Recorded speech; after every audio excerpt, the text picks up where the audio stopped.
좋은 아침입니다. 마태복음 21장 1절에서 11절 말씀 보도록 하겠습니다. 1절 그들이 예루살렘에 가까이 가서 감람산 벳바그에 이르렀을 때 예수께서 두 제자를 보내시며 2절 이르시되 너희는 맞은편 마을로 가라.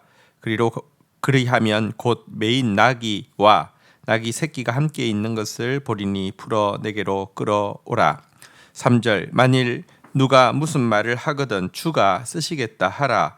그리하면 즉시 보내리라 하시니 4절 이는 선지자들 통하여 하신 말씀을 이루려 하심이라. 일렀을 때 5절 시온 딸에게 이르기를 내 왕이 내게 임하나니 그는 겸손하여 나귀 곧 멍에 매는 짐승의 새끼를 탔도다 하라 하였느니라. 자, 예수님께서 이제 예루살렘으로 가까이 오셨습니다. 감람산 벳바그에 이르렀을 때의 일입니다. 제자 둘을 맞은편 마을로 보내시고는요, 그들에게 말씀하셨습니다. 가다 보면 나귀와 나귀 새끼가 매여 있는 것을 보게 될 것이다. 그래서 그것을 보게 되면 풀어서 가지고 와라 이렇게 말씀하셨습니다. 아니 분명히 주인이 있을 터인데요. 그러면서 또 덧붙이셨습니다. 누가 당신 왜 이러냐 이렇게 묻거든 주가 쓰시겠다 이 말만 하라고 이야기했습니다. 그러면 그 상대방이 그냥 가만히 있을 것이다라고도 이야기했습니다. 특별한 일이죠. 근데 사실 제자들은 순종해서 가면서도 이거 그 주인이 그런 주인이 어디 있을까 뭐 이런 생각을 했을 것인데요. 또 그런 상황에 닥쳤을 때 주가 쓰시겠다 하라 할 때 그냥 잠잠히 아무 말도 하지 않는 이 일을 통하여서 그들은 예수님은 도대체 누구신가 또 다시 생각하는 시간을 가지게 되었을 것입니다. 사실 예수님은요 주인이십니다. 이 세상 모든 만물을 지으신 분이시기에 이 세상 모든 만물에 대해서 주권을 가지고 있는 주인이십니다. 주가 쓰시겠다 하라라는 말 앞에서 거부할 수 있는 능력을 가지고 있는 당연한 권리를 가지고 있는 것은 아무것도 없습니다. 예수님은 만유의 주인이십니다. 자, 그런데 이것은요 사실 선지자를 통하여서 주신 예언을 이루려 하심입니다. 성경에 스가랴서에 보면 메시아 예언이 많이 나오고 있는데요. 여기에 이렇게 예언하고 있습니다. 시온에 따라 크게 기뻐할지어다 예루살렘에 따라 즐거이 부를지어다 보라 내 왕이 내게 임하시나니 그는 공의로우시며 구원을 베푸시며 겸손하여서 나귀를 타시나니 나귀의 작은 것 곧 나귀 새끼니라 라고 이야기하시면서 왕이 임하실 것인데 나귀 중에서도 새끼 나귀를 타실 것이다. 그는 그 구원을 베푸시는 분이신데 그는 공의를 이루실 분이신데 그는 참으로 겸손한 분이시다라고 예언되어진 이 예언대로라고 이야기하고 있습니다. 여러분 사실 이 나귀는 평화를 상징하는 동물인데요. 왕은 보통은 이제 그 말을 타죠. 근데 왕도 가끔 나귀를 탈 때가 있습니다. 보통 때 전쟁의 날에는 왕은 군말을 타고 이 예루살렘을 다닙니다. 하지만 평화가 깃들었을 때 왕이 나귀를 탈 것인데요. 예수님께서 나귀를 타고 예루살렘에 들어오셨다는 것은 예수님께서 참된 평화의 왕으로 이곳에 임하고 계심을 보여줍니다. 예루살렘의 참된 평화를 이루시는 분이라는 것입니다. 예루살렘이란 성 자체가 평화의 도성이라는 뜻인데 평화가 없는 곳에 진짜 평화를 주시기 위해서 오시는 분이시다라고 하는 것을 보여주는 것입니다. 특별히 이 나귀 중에서도 새끼 나귀를 타신 것, 이것은 세상의 왕은 군림하여서 이렇게 자기 마음대로 좌지우지하게 되는데요. 예수님은 종처럼 낮아지셔서 그들을 섬기는 분으로 오셨다 이렇게 이야기했는데요. 앞에서 천국은 가장 높은 자가 가장 낮은 자이고 가장 높은 자가 가장 섬기는 자라고 했지 않습니까? 그래서 예수님은 평화의 왕일 뿐 아니라 천국의 왕이심을 보여주는 그런 이야기가 바로 이 예수님께서 나귀를 타고 입성하게 되는 내용입니다. 자, 6절입니다. 제자들이 가서 예수께서 명하신 대로 하여 7절 나귀와 나귀 새끼를 끌고 와서 자기들의 겉옷을 그 위에 얹음에 예수께서 그 위에 타시니 8절 무리의 대다수는 그들의 겉옷을 길에 펴고 다른 이는 나뭇가지를 베어 길게 펴고 9절 앞에서 가고 뒤에서 따르는 무리가 소리 높여 이르되 호산나 다윗의 자손 이어 찬송하리로다 주의 이름으로 오시는 이여 가장 높은 곳에서 호산나 하더라. 10절 예수께서 예루살렘에 들어가시니 온 성이 소동하여 이르되 이는 누구냐 하거늘 11절 무리가 이르되 갈릴리 나사렛에서 나온 선지자 예수라 하니라.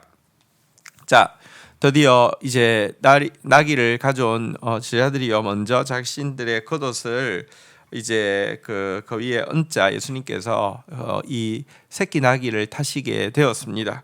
그리고 예루살렘으로 들어가실 때에 무리들은요 자신들도 겉옷을 폈습니다. 겉옷을 이렇게 길에 편다는 것은 그분을 향한 극진한 예우를 표현하는 것입니다.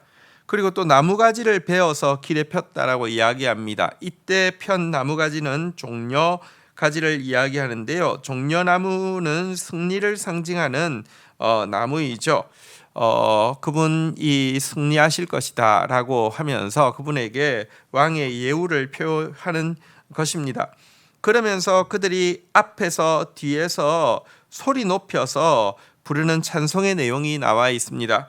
호산나 다윗의 자손이여 찬송하리로다 주의 이름으로 오시는 이여 가장 높은 곳에서 호산나 하는 내용입니다. 호산나라는 것은 지금 구원하소서라는 뜻입니다.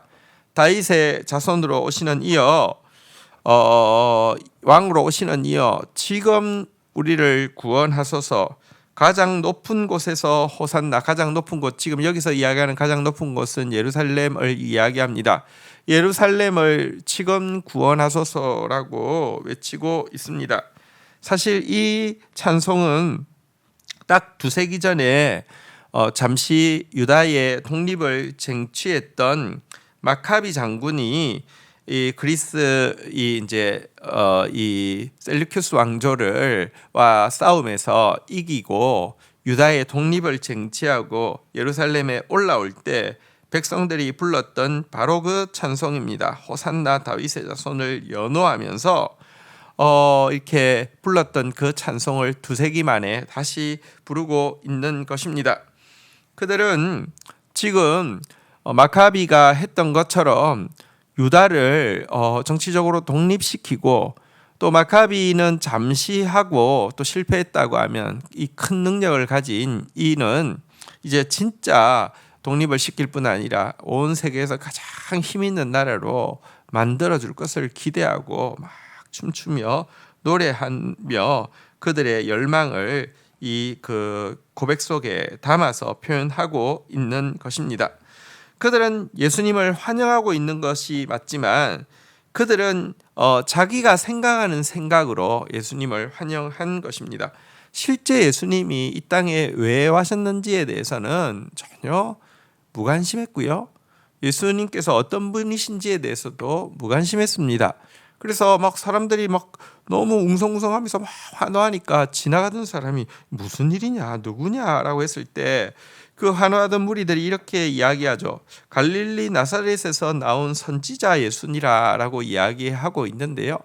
이 표현을 보면 그들이 예수가 누구신지, 진짜 하나님의 아들이신 예수, 인류를 정말 자기 죄에서 구원하시기 위해서 오신 예수에 대해서 알지 못하고 있음을 알게 됩니다. 지식 없는 찬양입니다. 지식 없는 찬양을 불렀던 이들은 며칠이 못 되어서 예수님 십자가에 못 박는데 앞장서는 무리로 변하게 되죠. 십자가에 못 박으소서, 십자가에 못 박으소서. 왜? 자신들의 기대를 채워주지 못했기 때문에. 여러분, 찬양하되 지식 있는 찬양을 해야 합니다. 하나님이 누군지 알고 하나님의 뜻이 이루어지기를 부르는 찬양, 그 찬양이 진실한 찬양입니다. 주신 말씀 붙잡고 기도하며 나가도록 하겠습니다. 주님, 당신은 만물의 주인이십니다. 모든 것이 주가 쓰시겠다는 말씀 앞에서 잠잠하며 순종할 것이며, 아니 당신에게 어떤 모습으로든지 사용받는 것 자체가 피조물 된 우리의 최고의 영광이고 특권이라는 사실을 잊지 않게 하여 주옵소서. 주인 앞에서 내가 나의 주권을 주장하고 있는, 이것은 이래서 드릴 수 없고 저것은 저래서 당신이 쓰셔서 안 된다라고 이야기하는 것 하나도 없는 저희들이 되게 하여 주시기를 간절히 간구하고 소원합니다.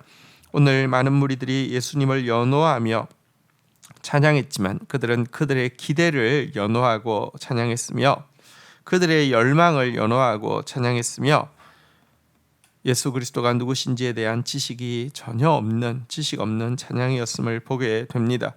그리고 이 지식 없는 찬양이 결국 예수를 십자가에 못 박는 폭도의 연호로 바뀌게 되었다는 사실도 기억합니다. 주님, 우리로 마땅히 찬양해야겠는데 지식 있는 찬양으로 당신을 알아가면 알아갈수록 더 겸손한 찬양, 더 사랑과 감격에 넘치는 찬양으로 주를 높이는 저희들 되게 인도하여 주옵소서. 예수님의 이름으로 기도 올립니다. 아멘.